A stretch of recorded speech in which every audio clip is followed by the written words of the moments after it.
నా పేరు Nagaseshu. Anganwadi workers and helpers union CITU Anakapalli జిల్లా ప్రధాన కార్యదర్శిని. అంగన్వాడీ ఉద్యోగుల సమస్యలపై సుదీర్ఘ పోరాటాలు చేయడం జరిగింది. అయినప్పటికీ ప్రభుత్వం స్పందించలేదు. అనివార్యంగా డిసెంబర్ 12వ తేదీ సమ్మెబాట పట్టడం జరిగింది. ఈ సమ్మెలో అనేక సమస్యలు ఎదుర్కొన్నాం, ఇబ్బందులు పడ్డాం, అనేక అనుభవాలు నేర్చుకున్నాం, ఎన్నో విజయాలు సాధించుకున్నాం. సమ్మె ప్రారంభంలోనే అధికారులు అంగన్వాడీ సెంటర్లు తాళాలు పగలగొట్టి సచివాలయం సిబ్బంది చేత అంగన్వాడీ సెంటర్ నిర్వహణ కొనసాగించాలని ప్రయత్నాలు చేశారు.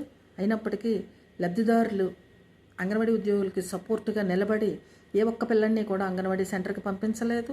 అలాగే THR పంపిణీకి పిలిచినా సరే వెళ్ళలేదు. వాళ్లే చివరగా ఇంటింటికి వెళ్ళి THR పంపిణీ చేయడం అనేది జరిగింది. ఈ సమ్మె శిబిరాలు మా అంగన్వాడీ ఉద్యోగులు సొంత నిధులు సమకూర్చుకొని ఉదయం 9 గంటల నుంచి సాయంత్రం 4 గంటల వరకు కూడా ఈ సమ్మె శిబిరాలు నిర్వహించేవారు. చాలా వినూత్నంగా రోజుకొక విధంగా కార్యక్రమాలు చేపడుతూ ఈ సమ్మెను కొనసాగించడం అనేది జరిగింది. రాజకీయ పార్టీలు వచ్చి సమ్మె శిబిరాలకు టెంట్లకి అమౌంట్ ఇస్తామన్నా సరే అయినా సరే నిరాకరించి సొంత నిధులతోటే సమ్మె శిబిరాలు నిర్వహించడం అనేది జరిగింది. చాలా ప్రజా సంఘాలు CITU CPM కూడా ఈ సమ్మెకు మద్దతు ఇవ్వడం అనేది జరిగింది. అలాగే లబ్ధిదారులు కూడా ఎంతగానో సపోర్ట్ చేయడం అనేది జరిగింది. 36 గంటల కలెక్టర్ కార్యాలయాల వద్ద పగలు రాత్రులు కార్యక్రమాలు చేసినప్పటికీ కూడా ప్రభుత్వం స్పందించలేదు. మరింత ఐక్యతతో మరింత పట్టుదలతోటి ఈ సమ్మెను కొనసాగించడం జరిగింది. చివరగా వైఎస్ఆర్ ప్రభుత్వం ఎస్మా చట్టాన్ని ప్రయోగించింది. అయినా సరే ఎవ్వరు కూడా అదరలేదు, బెదరలేదు. మరింత పట్టుదలతోటి కార్యక్రమం కొనసాగించాలనేసే ప్రయత్నం చేయడం అనేది జరిగింది. నిరాహార దీక్షలు చేపట్టాం. జిల్లా కేంద్రాల్లోని నిరాహార దీక్షలు చేసాం 3 రోజులు. అలాగే రాష్ట్ర కేంద్రంలోని కూడా నిరాహార దీక్షలు చేయడం అనేది చేసాం. చివరిగా పెద్ద ఎత్తున మొత్తం కూడా ప్రభుత్వం స్పందించకపోయేసరికి పెద్ద ఎత్తున విజయవాడలోనే మొత్తం అందరం వెళ్ళి కార్యక్రమం చెయ్యాలనేసి నిర్ణయించుకొని అందరూ వెళ్ళే ప్రయత్నాలు చేసాం. చాలామందిని ఆటంకపరిచారు, నిర్బంధించారు. అయినప్పటికీ చాలామంది పెద్ద సంఖ్యలోనే విజయవాడ చేరుకోవడం అనేది జరిగింది. ఆ విజయవాడలోని కూడా చాలా నిర్బంధాలు, చాలా అరెస్టులు చేసి స్టేషన్లో పెట్టడం జరిగింది. నిరాహార దీక్షలో ఉన్న నాయకుల్ని రాత్రి మీదే ఆ నిరాహార దీక్ష శిబిరాల్ని కూలగొట్టి తీసుకుని వెంటనే వాళ్ళు అక్కడి నుంచి అక్కడికి తరలించడం అనేది జరిగింది. అయినప్పటికీ కూడా మా పోరాటాన్ని ఆపలేదు.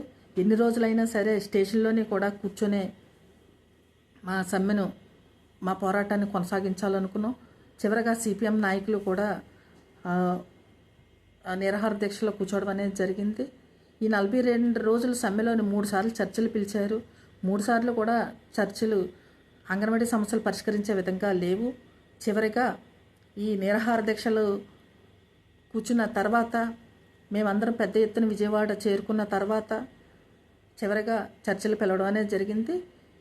ఆ చర్చల్లోని వేతనం ఒకటే తర్వాత జూలై నెలలో పెంచుతాము, వచ్చే 2025 జూలై నెలలో పెంచుతాం, మిగతా డిమాండ్స్ అన్నీ పరిష్కరిస్తామనేసి ఈలోపు మీకు మినిట్స్ కాపీలోని ఇవన్నీ పొందుపరిచి ఇస్తామని చెప్పడంతో ఈ సమ్మెను అప్పటికప్పుడు విరమించాము. కానీ ఈ సమ్మెలోని అనేక అనుభవాలు నేర్చుకున్నాం. చాలామంది కళాకారులు గుర్తించుకోగలిగాము. చాలామంది నాయకులు తయారయ్యారు. చాలా పట్టుదలతోటి చాలా టాలెంట్ ఉన్న అంగన్వాడీ ఉద్యోగులు చాలామందిని మేము గుర్తించుకోగలిగాము. వీళ్ళందరితో పాటుగా అందరం ఐక్యమయ్యి ఒక కార్యాచరణ చేయడం అనేది ఆ 42 రోజుల్లోనే ఒక కుటుంబ సమస్యలు ఒకరు కుటుంబ సమస్యలు ఒకరు తెలుసుకోగలిగాము. ఇవన్నీ కూడా చాలా అనుభవాలు మాకు అందులో వచ్చాయి. అలాగే చాలా విజయాలు కూడా మేము సాధించుకున్నాం. ముఖ్యంగా గ్రాట్యుటీ సాధించుకున్నాం, TADA సాధించుకున్నాం. 62 రోజులు రిటైర్మెంట్ వయోపరిమితి పెంచుకోగలిగాము. హెల్పర్ ప్రమోషన్ వయోపరిమితి పెంచుకున్నాం. రిటైర్మెంట్ బెనిఫిట్ సాధించుకున్నాం, డెత్ బెనిఫిట్ సాధించుకోగలిగాము. అలాగే మినీ వర్కర్ని మెయిన్ వర్కర్లుగా చేయాలనే దాన్ని సాధించుకున్నాం. కాకపోతే మినీ వర్కర్లు ఒకటి జీవో ఒకటే రావాలి, మిగతావన్నీ జీవోలు వచ్చాయి. ముఖ్యంగా ఎవరి మీద ఏ అంగన్వాడీ ఉద్యోగిని తొలగించకుండా చేసుకోగలిగాము. ఏ ఒక్కరి మీద కూడా కేసు లేకుండా చేయించుకోగలిగాము. ముఖ్యంగా 42 రోజుల సమ్మె వేతనం కూడా మేము వేయించుకోగలిగాము. ఇదంతా ఈ సమ్మె పోరాటం వల్ల మేము సాధించుకున్న విజయాలు. ఈ సమ్మెకు మద్దతుగా సోషల్ మీడియా, అలాగే ప్రజా సంఘాలు, సిఐటియు నాయకులు, సిపిఎం నాయకులు, మన అంగన్వాడీ రాష్ట్ర నాయకులు, జిల్లా నాయకులు మొత్తం ఈ సమ్మెలోని అంగన్వాడీ ఉద్యోగులందరూ పాల్గొని ఈ సమ్మెను విజయవంతం చేసిన వాళ్ళందరికీ పేరు పేరున ధన్యవాదాలు తెలియజేసుకుంటున్నాను.